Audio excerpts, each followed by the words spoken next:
Hi guys, welcome back. In this video we'll quickly have a look at how to install Python 3 on a Debian system. The only Debian virtual machine I have is Kali Linux. This is the Kali Linux. I've already opened the terminal. I haven't installed, it's a freshly installed Kali Linux machine, and if I do Python, okay, it's got Python already, but that's 2.7.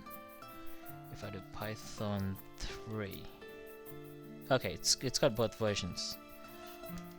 I have to set the path to default to 3.6.7 to be the default version of Python I use, but that's not a problem. Assuming that I don't have Python installed, to install it, all I have to do is sudo apt install Python 3 for Python 3 -yes. Just type my password, and that should bring down all these packages as well as Python 3. So it's already installed. That's what it's saying. So if I do sudo apt install -y Python, it will download the 2.7 version, 2.7.15. So that's how you get Python installed. However, if you want to